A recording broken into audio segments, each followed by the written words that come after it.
सृष्टि बचपन से ही दिखने में सुंदर नहीं थी, लेकिन अमीर बाप की बेटी सृष्टि पर उसकी माँ जान छिड़कती। मेरी बेटी कितनी प्यारी है, भगवान सबको सृष्टि जैसी बेटी दे। सृष्टि धीरे धीरे बड़ी होती है। एक दिन सृष्टि की सहेली कहती है, तू दिखने में कितनी अजीब सी है, लेकिन मैं जानती हूँ हम सब में सबसे अच्छी शादी तो तेरी ही होगी। तेरे पापा अमीर जो हैं। और बता नहीं सकते यार, दहेज तो हर कोई देता है, ये क्या ज्यादा ले जाएगी अपने पति के लिए? अरे बड़े शहर में कोठी है इसके पापा की। अरे पापा की है ना, कौन सी इसकी है? इसकी होती तब तो कोई भी लड़का इससे शादी कर लेता। अरे पापा की मतलब पापा की है तो मेरी ही है ना? किसने कहा? अब तेरी तो तब होगी ना जब तेरा भाई ना हो। वैसे भी शादी के बाद सारी प्रॉपर्टी भाई के नाम होती है। सृष्टि समझ जाती है कि उसे किसी भी हालत में माँ बाप की सारी प्रॉपर्टी को अपने नाम करना है, लेकिन कैसे? एक दिन सृष्टि का भाई शीनू कहता है, बहन क्या कर रही है? तुझसे एक बात करनी है। अरे हाँ करना, मैं तो तेरी बहन हूँ। बहन मेरी लाइफ में ना एक लड़की है, बहुत अच्छी है। मैं सोच रहा हूँ माँ और पापा से बात करूँ शादी के लिए। सृष्टि को समझ में आ जाता है कि भाई की शादी होते ही भाभी उसे एक दिन भी घर में बर्दाश्त नहीं करेगी। क्या बात है भाई, बताना कौन है वो? यार वो बहुत अच्छी लड़की है, पढ़ी लिखी है, मेरे साथ जॉब भी करती है। बस एक प्रॉब्लम है। प्रॉब्लम? क्या प्रॉब्लम है भाई? यार वो शादीशुदा है, लेकिन उसके पति ने उसे सिर्फ इसलिए छोड़ दिया क्योंकि उसके माँ बाप दहेज नहीं दे पाए। सृष्टि ये सुनकर न जाने क्यों खुश हो जाती है। अरे भाई तो क्या हुआ, लड़की तुझे तो पसंद है ना? शीनू को लगता है कि बहन उसे समझ रही है। वो इस बात से अनजान होता है कि उसकी बहन की मंशा पूरा घर हड़पने की है। सृष्टि अपनी माँ से कहती है, मम्मी मुझे तो बहुत चिंता है, पता है शीनू क्या कर रहा है? अरे क्या कर रहा है, वो तो काम पर जाता है और वापस घर आता है। नहीं ना माँ, वो यही तो नहीं कर रहा, बाकी सब कर रहा है। आपको पता है उससे प्यार है, और वो भी एक शादीशुदा लड़की से।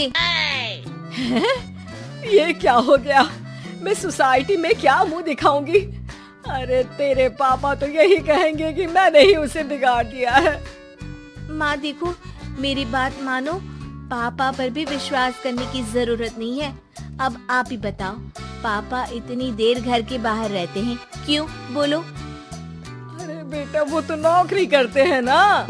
तू बहुत भोली है माँ, पापा का ऑफिस तो 7 बजे खत्म हो जाता है, लेकिन देखो कितनी देर से आते हैं। अरे नहीं बेटा, ऐसी कोई बात नहीं है। सृष्टि माँ को एक औरत से बात करते पिता की फोटो दिखाती है। देखो माँ कैसे हैं पापा, मैं ना कहती थी कि पापा सही नहीं है। मैं तेरे पापा से बात करूंगी, दे फोटो मुझे। ओ माँ, वो तो डिलीट हो गई। लेकिन चल, तूने तो देख लिया ना, पापा से बाद में बात कर लेना। और हाँ, मेरा नाम बिल्कुल मत लेना। हाँ माँ। अब क्या था, सृष्टि के माँ और पिता के बीच झगड़ा होना शुरू हो जाता है। सृष्टि के मन में क्या चल रहा था कोई नहीं जानता था।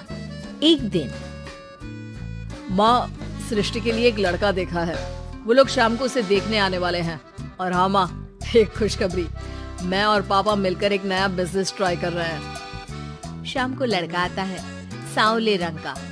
सृष्टि को तो बिल्कुल भी पसंद नहीं आता। लड़की की माँ कहती है, लड़की का चेहरा तो कोई खास नहीं, लेकिन अगर मेरे बेटे को आप लोग सेटल कर दें तो मैं उसकी शादी आपकी बेटी से करवा दूं। सृष्टि को लड़का बिल्कुल पसंद नहीं था। उसे भाई पर गुस्सा आ जाता है।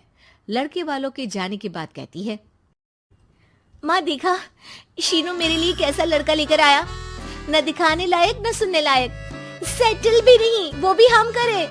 अरे माँ मैं जानती हूँ ये मेरी शादी किसी भी घर में क्यों करवाना चाहता है? अरे कैसी बात कर रही है बहन, तूने तो देखा ना, लड़के को मैंने ही मना कर दिया तुझसे शादी के लिए।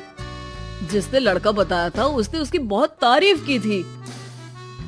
बात आई गई हो जाती है, लेकिन सृष्टि का मन शांत नहीं होता। क्या करूं, कुछ समझ में नहीं आ रहा। मेरी शादी हो गई तो ये लोग पूरी प्रॉपर्टी शीनू के नाम कर देंगे। मेरे हाथ तो कुछ लगेगा ही नहीं। तभी सृष्टि को आइडिया आता है। वो किसी वकील को फोन करती है। जी देखिए, अगर आपके मम्मी पापा का तलाक हो जाता है तो आपके पिता की आधी प्रॉपर्टी आपकी माँ के नाम हो जाएगी, फिर उसे वो किसी को भी दे सकती है। सृष्टि अब माँ को बेटे के खिलाफ भरती है। माँ, शीनू पर नजर रखा करो। वो जिस लड़की के प्यार में है ना, वो शादीशुदा है। यहाँ आएगी, सारा पैसा, रुपया, जमीन, जायदाद सब हड़प लेगी। पापा का भी हाल तुमसे छुपा नहीं है। ऐसा ना हो कि मैं और आप एक दिन सड़क पर भीख मांगे। हे भगवान, मैं तो जीते जी मर जाऊंगी अगर ऐसा हो गया तो। ऐसा हो गया नहीं माँ, ऐसा ही होगा। अभी समय है, आगे का सोच लो। मैं तो कहती हूँ पापा से आधी प्रॉपर्टी लेकर अलग हो जाओ। पापा की आधी प्रॉपर्टी भी हम लोगों को अगर मिल जाती है ना, तो अगले 7 जन्म सफल समझो। बेचारी माँ बेटी के कहने पर पति से तलाक लेकर अलग हो जाती है। सृष्टि अब पैसों से गाड़ी और अपने दूसरे महंगे शौक पूरे करने लगी। उसके दोस्त भी उसके पैसे इस्तेमाल करते। सृष्टि, कल तुम कहाँ थी? मैं सारा दिन घर पर अकेली थी। तो मैं क्या करूं? मैंने ठेका तो नहीं लिया है ना तुम्हें संभालने का। माँ को सृष्टि से ये उम्मीद नहीं थी। वो बैठकर रोने लगती है। वहीं उसका पति यानी कि सृष्टि के पिता आ जाते हैं। मैं जानता था कि तुम्हारा यही हाल होगा, तो आपने मुझे रोका क्यों नहीं? मैं रोकता तो तुम रुकती क्या? सृष्टि के कहने पर तुमने मुझ पर अपने बेटे पर शक किया, लेकिन तुम ये भूल गई कि कैसे हम दोनों ने मिलकर जीवन में इतना सब खड़ा किया। माँ पति के गले लग जाती है। मुझे माफ कर दीजिए, मैंने आपकी कमाई का एक बड़ा हिस्सा गवा दिया। कोई बात नहीं, तुम साथ हो तो मैं ऐसी 7 प्रॉपर्टी खड़ी कर दूंगा।